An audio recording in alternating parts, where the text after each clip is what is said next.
3 years ago, if you'd asked me what the biggest problem in my neighborhood was, I probably would have said the squirrels. Those little guys had declared war on every bird feeder within a 5-mile radius, and honestly, that seemed like a pretty serious issue at the time. Looking back now, I kind of miss those days. Because the morning everything started, I walked out of my house carrying a travel mug full of coffee, wearing an old college sweatshirt, still trying to wake up, and for a second I genuinely thought I was standing in front of the wrong house. My name's Ethan Mercer, and I live in a planned community just outside a small town called Briar Ridge. It's one of those neighborhoods where every mailbox matches, every lawn looks like it belongs in a catalog, and every board member of the homeowners association somehow acts like they're guarding the gates of civilization itself. Normally, my driveway slopes down toward the street in one clean line. That morning, it didn't. Instead, there was a brand new stretch of concrete running directly across the entrance, smooth, gray, perfectly finished, completely blocking access to my garage. I stood there staring at it, then I blinked, then I stared some more. The coffee in my hand was getting cold while my brain tried to process what my eyes were seeing. I remember actually looking left and right to make sure I hadn't accidentally wandered onto someone else's property. But no, that was my house, my driveway, my garage, and somebody had literally sealed it shut overnight. No warning signs, no construction notice, no orange cones, nothing, just concrete. Fresh enough to still be curing. I laughed, not because it was funny, because sometimes when something is so unbelievably stupid, your brain doesn't know what else to do. Then I pulled out my phone and started taking pictures. Every angle, every detail. The driveway, the street, the property markers, the fresh concrete, everything. Because somewhere deep down, I already knew exactly who was responsible. And his name was Russell Kane. Now Russell wasn't some cartoon villain walking around twirling a mustache. Honestly, that would have been easier. He was the president of the Briar Ridge Community Association, mid-50s, former regional sales executive, always wearing expensive golf shirts, always smiling, always talking like he was doing everyone a favor. The kind of guy who could tell you your house was on fire and somehow make it sound like a community improvement project. About 3 months earlier, the association had announced plans to extend the neighborhood sidewalk along our street. At first, I didn't think much of it. A sidewalk isn't exactly controversial, but then I looked at the plans, and that's when I noticed something strange. The proposed route crossed directly over the front section of my driveway, not next to it, not near it, over it. Now here's the important part. That section wasn't common property. It wasn't an easement. It wasn't shared access. It belonged to me, completely. The property survey deed, county records, all of them showed the exact same thing, so I did what any reasonable homeowner would do. I sent an email, a polite one. I attached the survey, highlighted the property line, explained my concerns, asked for clarification. Honestly, I expected someone to respond and say there had been a mistake. Instead, 2 days later, I got a reply from Russell. I still remember reading it at my kitchen table. The message was barely 4 sentences long. He didn't address the survey, didn't mention the property line, didn't answer a single legal question. Instead, he wrote, "This project has been approved by the board. Individual objections do not supersede community decisions." That was it. No discussion, no explanation, just a corporate version of "because I said so." I remember leaning back in my chair and reading it twice, then a third time, and the more I read it, the more something felt off. Because this wasn't someone who believed he was right. This was someone who believed he didn't need to explain himself. There's a difference. People in the neighborhood had stories about Russell, nothing dramatic, nothing you could point to directly, just little things. A fence dispute here, a landscaping argument there, rules enforced selectively, decisions somehow benefiting people he liked, the usual small-town power games. Most residents just went along with it because fighting the HOA sounded exhausting. And honestly, I understood. Nobody wants extra stress. Nobody wants lawyers. Nobody wants meetings filled with passive-aggressive neighbors discussing shrub height for 90 minutes. But there was something about this situation that bothered me. Maybe because it was so obvious. Maybe because I had already shown them the documents. Or maybe because I could feel the underlying message. We know this belongs to you. We are doing it anyway, so I responded, again politely, again professionally.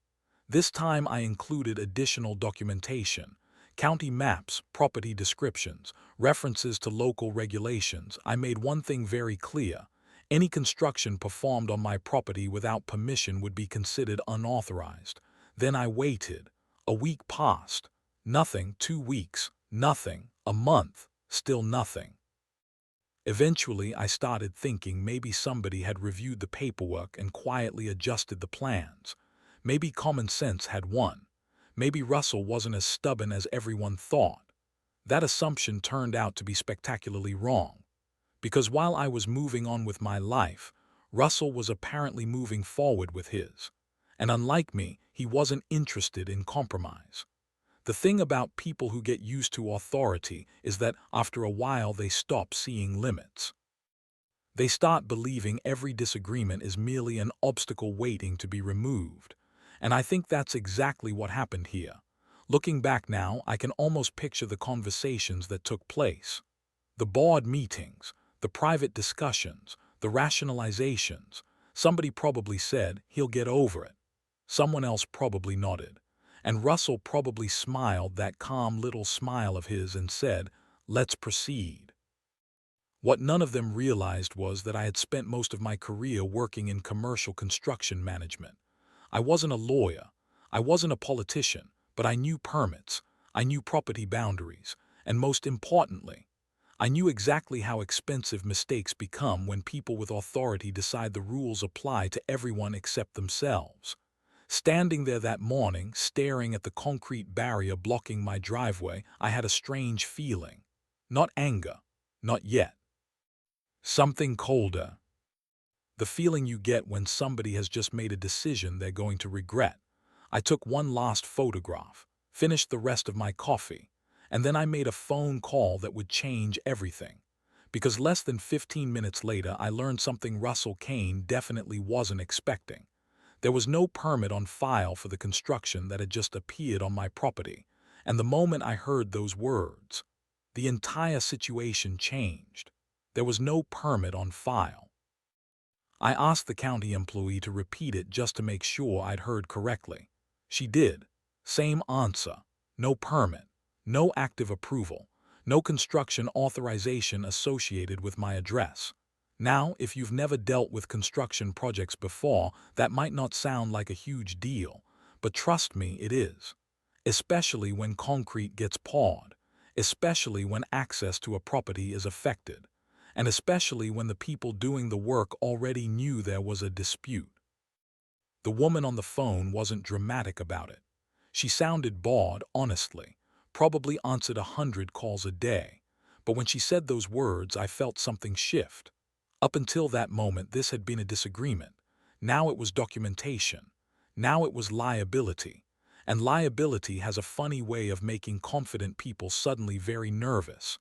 I thanked her, hung up, and immediately sat down at my dining room table. The same table where I'd written those earlier emails. The same table where I'd tried to solve this politely. This time, though, I wasn't asking questions. I was creating a paper trail. I drafted a formal notice. Simple, professional, no emotional language, no threats, just facts. Unauthorized construction had been placed on private property. The work appeared to have been completed without proper permitting. I demanded removal within 72 hours. Not requested, demanded. Then I sent it by certified mail. I also emailed copies to every board member whose address I could find. Not just Russell, everybody. Because one thing I've learned over the years is that people behave differently when they know witnesses exist. Then I waited. The funny thing about waiting is that it sounds passive. It isn't. Waiting is often the hardest part, especially when you're right. especially when you're staring out your front window every day at a giant slab of concrete that shouldn't exist. The first day passed. Nothing. The second day passed. Still nothing. Then around 4 o'clock on the second afternoon, my phone rang. Unknown number. I answered. Hello? A pause, then Russell's voice, smooth as ever. Ethan, this is Russell. Of course it was. I walked over to the kitchen window and looked outside while he talked. The concrete was still there, my driveway still blocked, my patience wearing thinner by the second. Russell cleared his throat. I received your letter. Good. I think you're overreacting. I actually laughed, not loudly, just enough for him to hear it. That seemed to irritate him. This is a neighborhood improvement project, he continued. The board approved it unanimously. That doesn't make it legal. Another pause, longer this time. Then he said something I'll never forget. Ethan, sometimes individual homeowners need to make sacrifices for the greater good. I remember staring out the window and thinking, this guy actually believes that. Not as an argument, as a philosophy. The problem was he had volunteered somebody else's sacrifice. Mine. I took a sip of coffee. Russell, yes. If you wanted part of my property, you should have asked. The board determined. I don't care what the board determined. Silence. Not angry silence, surprised silence. The kind that happens when someone isn't used to hearing the word no. Then he switched tactics. You realize removing that concrete will be expensive.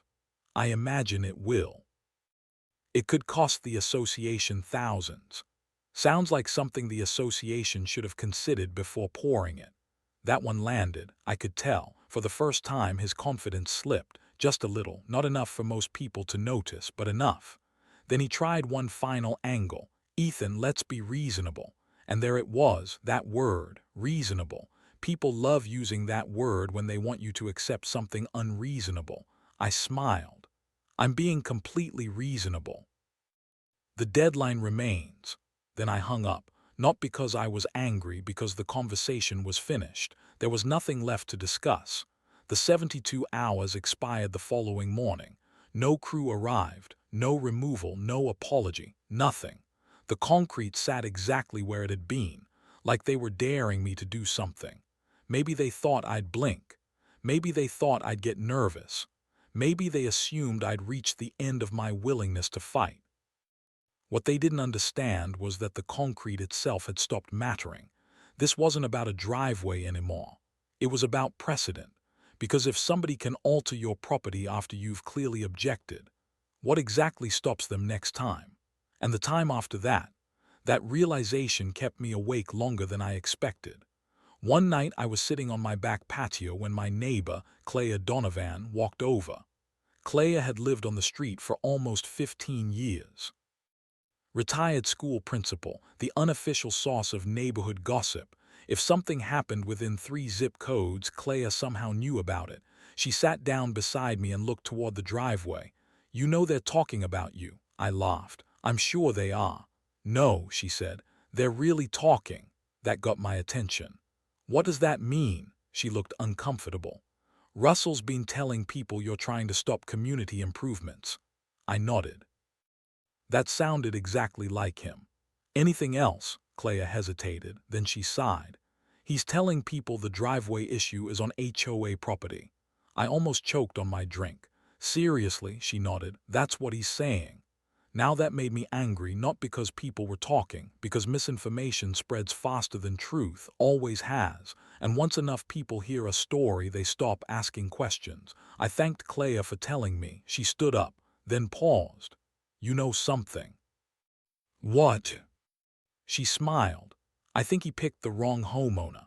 Then she walked away. I sat there for a while after that, thinking, not about Russell, not even about the board, about patterns, because suddenly a lot of things started making sense. The confidence, the refusal to discuss documents, the silence, the lack of permits, the rumors.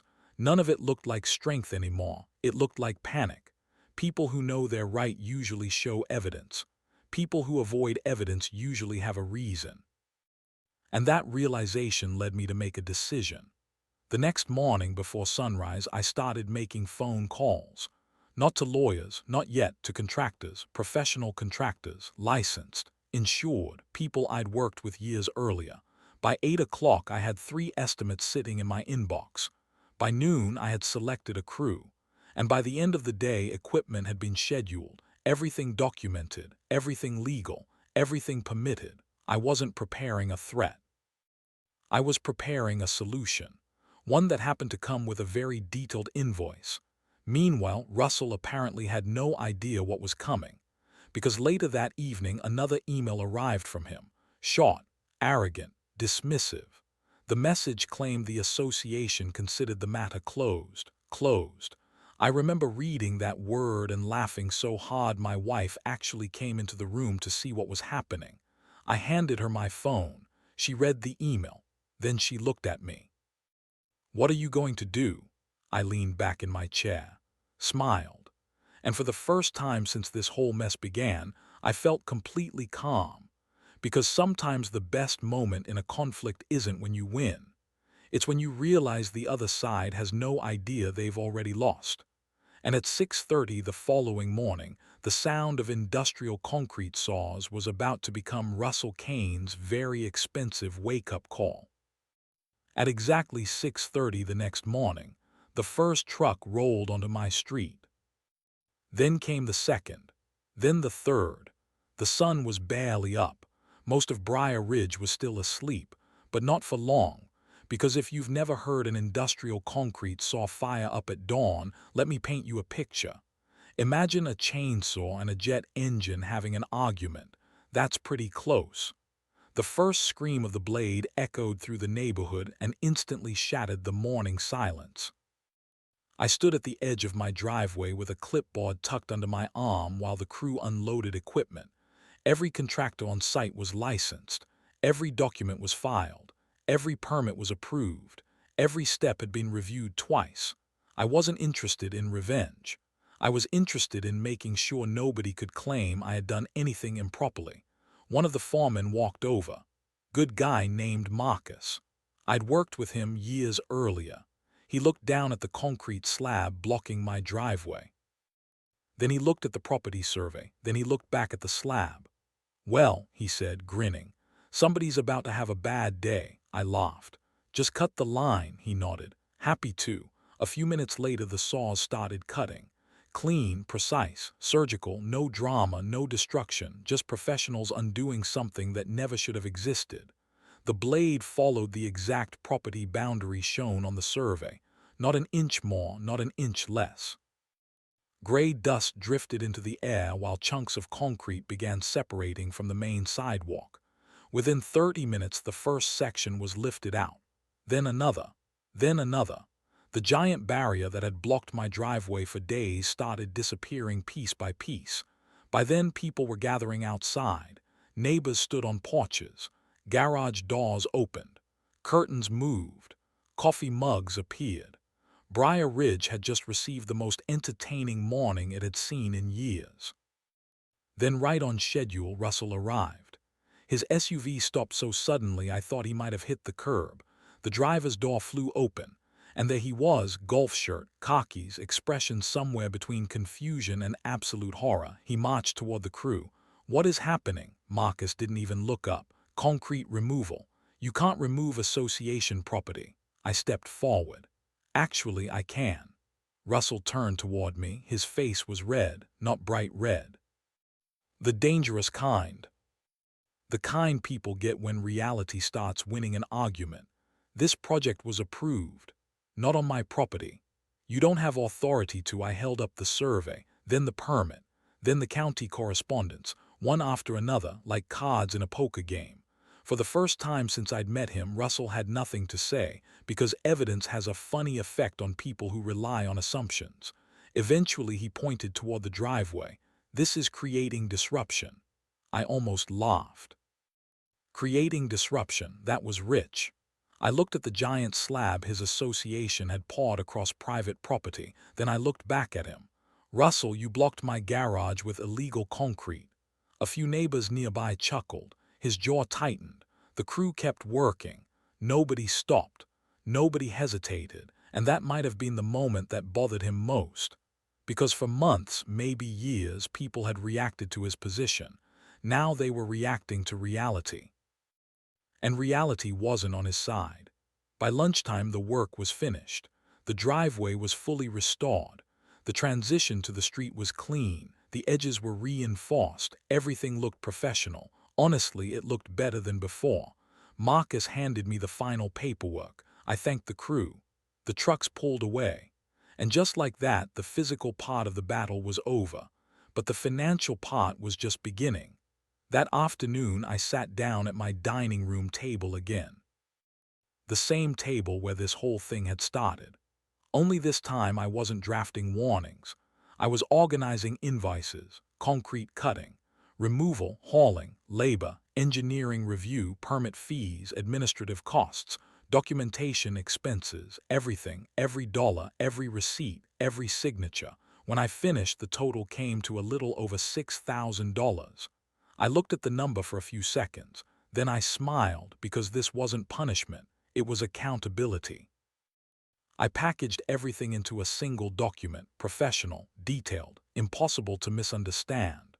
Then I mailed it directly to the association, not as a complaint, not as a negotiation, as an invoice, payment requested, 30-day terms, simple. The reaction wasn't immediate. For about 2 weeks, nothing happened. Then one afternoon, a certified letter arrived. I already knew who it was from before opening it. The association. I sat down and started reading.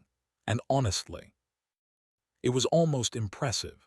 3 pages, hundreds of words, yet somehow not a single direct response to the actual problem. Instead, it talked about community values, cooperation, neighborhood harmony, shared sacrifice, collective responsibility, page after page of beautiful language, carefully avoiding one uncomfortable fact. They had poured concrete on private property without permission. I finished reading. Then I laughed. My wife looked up from the couch. Good. Oh, it's fantastic. What does it say? It says absolutely nothing. I handed it to my attorney. He called me the next morning. His first words were unforgettable. I've seen breakups with more legal substance than this letter. That made me laugh harder than it probably should have.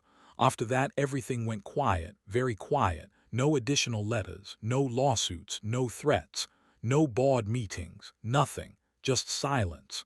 The kind of silence that tells you somebody finally spoke to a lawyer. A few months later, another interesting thing happened. Association elections rolled around. Normally, nobody paid attention. This time they did. Turns out $6,000 isn't a huge amount of money, but it becomes a very interesting amount of money when homeowners discover why they had to spend it. Questions started appearing. Then more questions. Then more. People wanted explanations. People wanted records. People wanted accountability. And Russell suddenly found himself experiencing something completely unfamiliar. Oversight. By the end of that election cycle, he wasn't president anymore. Technically, he resigned, unofficially. Well, let's just say nobody seemed particularly upset to see him go. Now here's the funny part. Most people hear this story and assume the best moment was watching the concrete get removed. It wasn't. Others think it was sending the invoice. Also wrong. The best moment happened months later. One ordinary morning. No conflict. No lawyers, no contractors, no drama, just me walking outside with a cup of coffee. Same driveway, same house, same quiet street, everything normal. And as I stood there looking at the driveway, I realized something. The real victory wasn't getting my property back. The real victory was preventing a bad precedent from becoming a permanent one. Because once people learn they can cross a line without consequences, that line tends to move. Again, and again, and again, until eventually nobody remembers where it was supposed to be. That's true in neighborhoods, it's true in business, it's true in life. Boundaries don't protect themselves, people do. Now I'll be honest. Not everyone agrees with how I handled it. Some neighbors thought I should have compromised. Some thought I escalated too quickly. A few still believe I should have just let the sidewalk stay where it was for the sake of community unity. Maybe they're right, maybe they're not. But here's the question I still think about. If someone knowingly alters your property after you've shown them proof they can't, and you allow it, what exactly are you teaching them? Because that's the part nobody talks about. Every conflict creates a precedent. Every response sends a message. And sometimes the most expensive thing you can do isn't fighting back. Sometimes it's staying silent. So let me ask you something. If you walked outside tomorrow morning and discovered someone had changed your property without permission, would you have fought it the way I did? Or would you have let it go for the sake of keeping the peace? Drop your answer in the comments. Because honestly, I think reasonable people can disagree on that one. And if you enjoyed this story, make sure to like the video, subscribe to the channel, and turn on notifications. We share real-world stories about property disputes, neighborhood drama, unexpected justice, and the moments when ordinary people decide they've had enough. I'd love to hear what you think, and I'll see you in the next one.